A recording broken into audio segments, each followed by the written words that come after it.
Greetings. Today, Election Day, I'm going to share with you the Contraband Village at Fort Monroe, the vision for a Contraband Village at Fort Monroe. Dear members of the village, these are biblical times.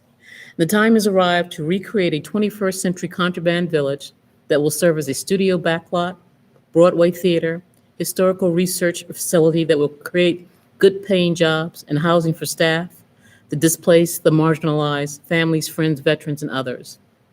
This is what happened in 1861 when three enslaved men, Frank Baker, Shepard Mallory, and James Townsend, jump-started a movement when they made their way across the river to Fort Monroe in their bid to be free.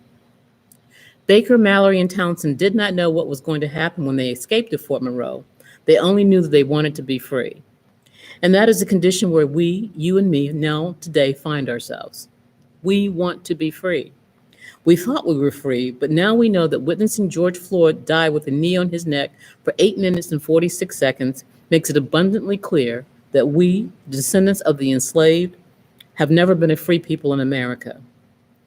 Dear members of the village, particularly here in Tidewater Hampton Roads, we are the ones who can create the blueprint, offering a pathway out of the madness because it all started here. The roots of America recognize no boundaries between the 17 cities, towns, and counties that make up the Tidewater Hampton Roads region.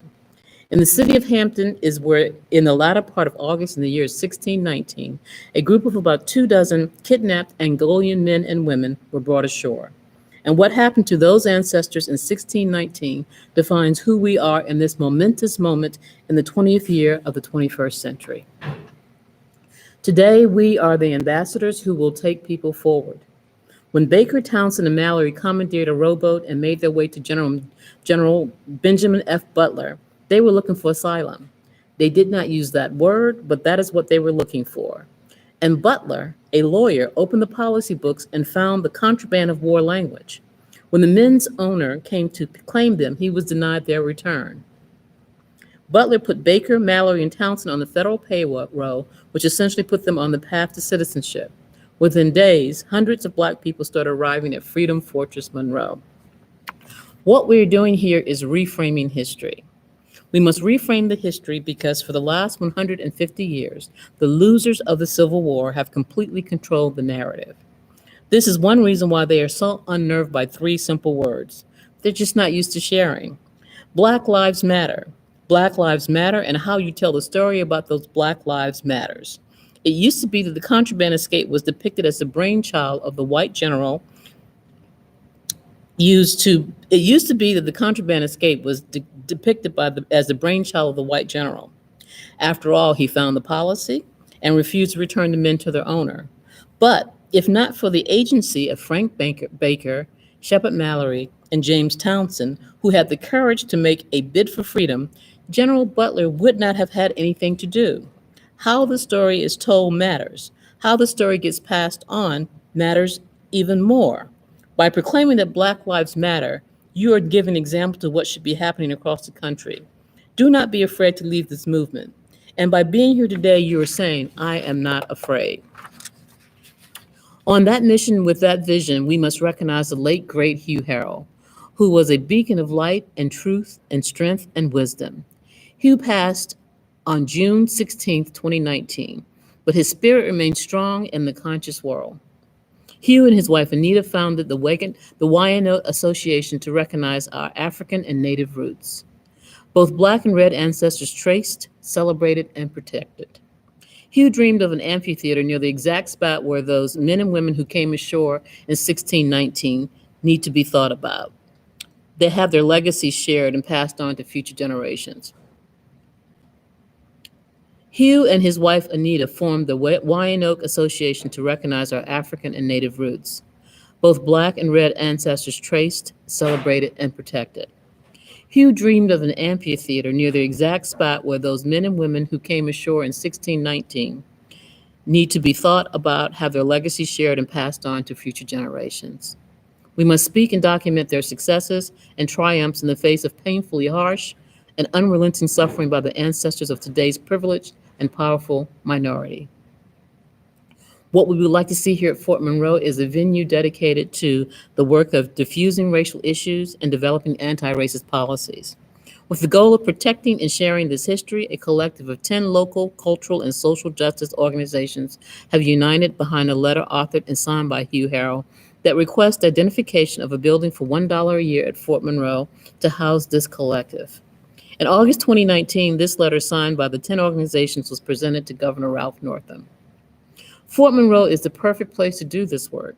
With its beautiful and sacred, perfectly matched bookends of history, in 1619, those Angolan Africans who would become the first African Americans were mostly employed as indentured servants who worked their contracts, learned a skill, and earned freedom. Indeed, they were the ancestors to the Black middle class, a Black middle class in the 17th century. Who would have ever thought to make that association except for a Black person? And this is why white folks must understand that you should not write or research or talk about Black folks without getting your work vetted by at least one, preferably three Black folks. This morning's gathering is what we should be doing on a regular basis. Dear members of the village, it is our job to heal America from the wounds of slavery without shame or blame. But that does not mean we won't hold people accountable. We will, and we will all survive and be the better for it. It is the war against slavery that we want people to understand. WAS, War Against Slavery, started in 1831 with the Nat Turner insurrection, which happened in Southampton County, Virginia, and ended in 1877 with the end of Reconstruction. Other significant battles include the first, number one, the 1851 Supreme Court Dred Scott ruling that said that Black people would always be enslaved. It was a ruling that said Black lives don't matter. The second battle, or the third battle, would be the 1859 John Brown raid on Harper's Ferry. And then there was the Civil War, or the war between the states between 1861 to 1865. We are reframing history because it has been hijacked by those who would keep us enslaved. It is time for us to claim our history and to share it with our children and future generations as we see fit. That is the step we take in the work to end racism, oppression, suppression, and lies. We have found our truth, and this gathering today is one of the ways by which we venerate this core value of human existence. Pardon me as I get the pages here. Civil War historian Ed Ayers is often misquoted as saying the contraband escape is the greatest moment in American history. His exact words are found in the following letter he wrote in response to Juneteenth VA's request for his support of a contraband village. It's dated May 2020, and it starts with, Dear Sherry, perhaps this, meaning this letter, will be of use to your important work. Well, thank you, Ed. The village that grew up and around Fort Monroe was the product of the hands and hearts of Black Virginians, people who built new lives from virtually nothing.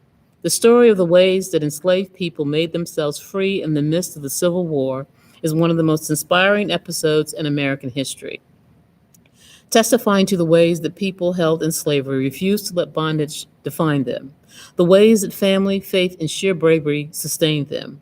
By helping us to imagine what that lost landscape looked and felt like, to remember the faces and names of people who pushed into the unknown, to recall the women and men and children who made new lives for themselves in the first chance at freedom, the Contraband Village Project can help us confront the challenges of our own crisis.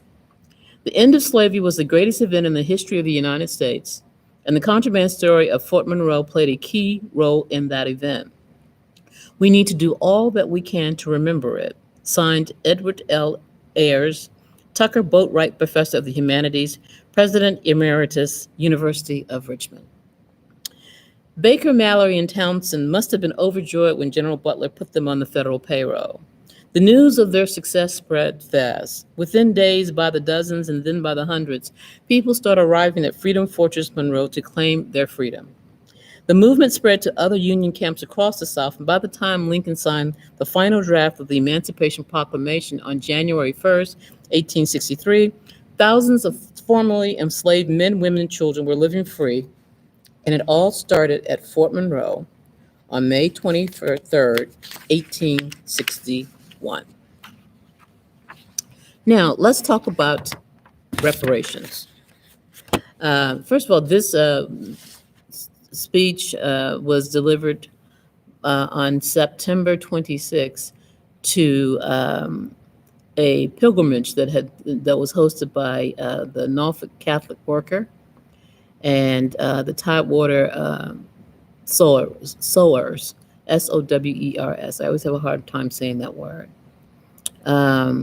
And we started in the morning in front of the marker, talking about the first Africans at Fort Monroe at Jamestown, by the water at Fort Monroe. And then we moved to the Emancipation Oak, located on the grounds of the campus of Hampton University.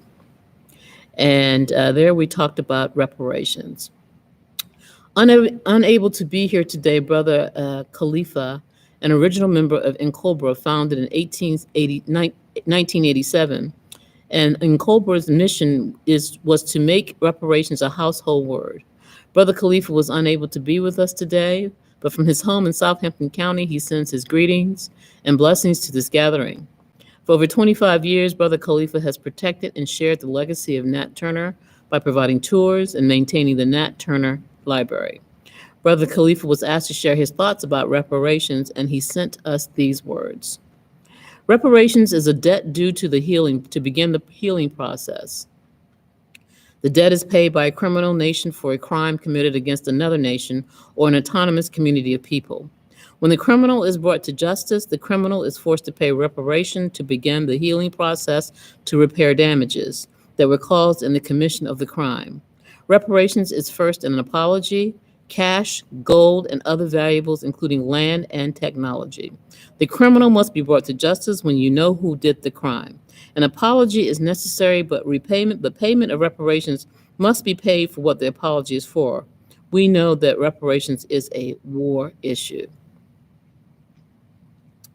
I also have language here from Robert C. Watson, who teaches here at Hampton University. Professor Watson shared the following.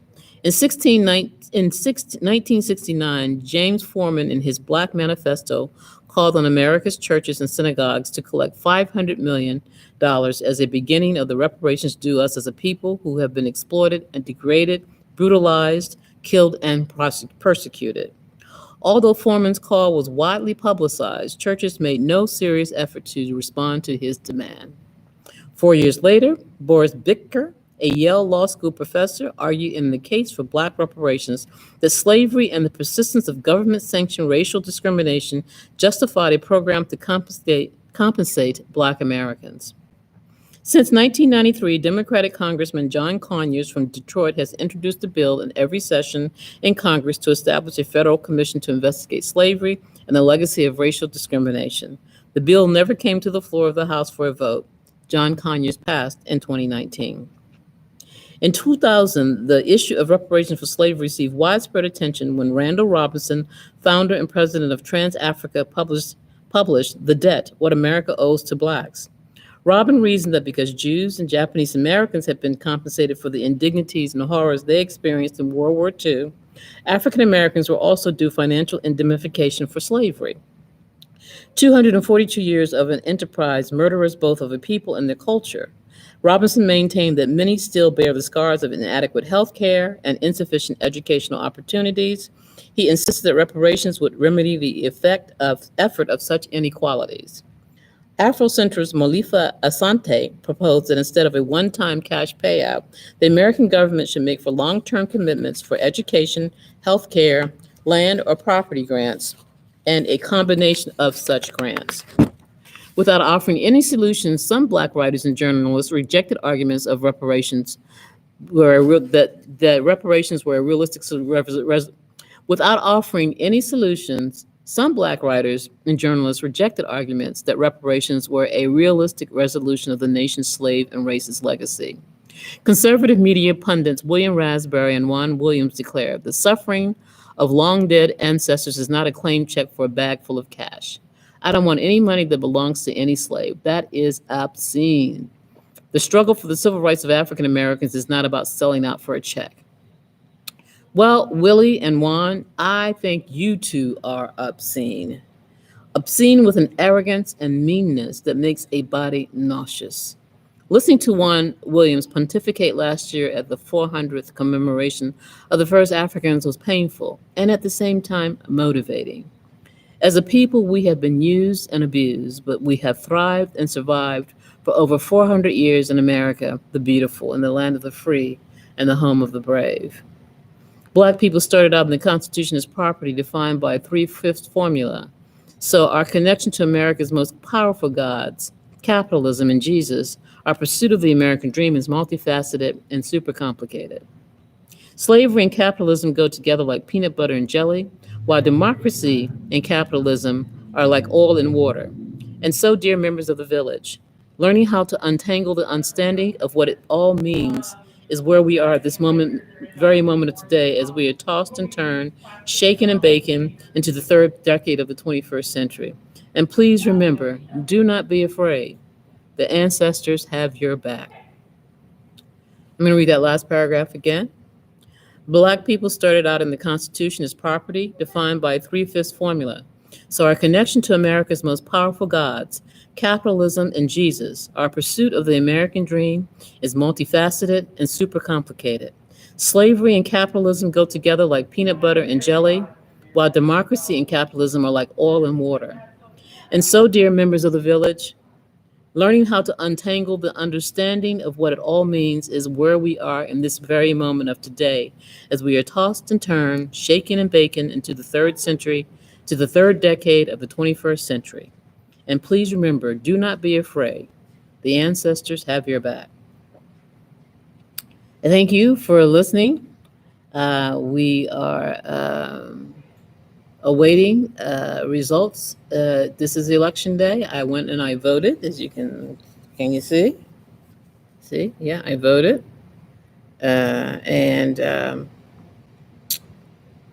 All the predictions of violence and so forth seem to be thus far not happening. And I am grateful for that. Let's get this election done and move on.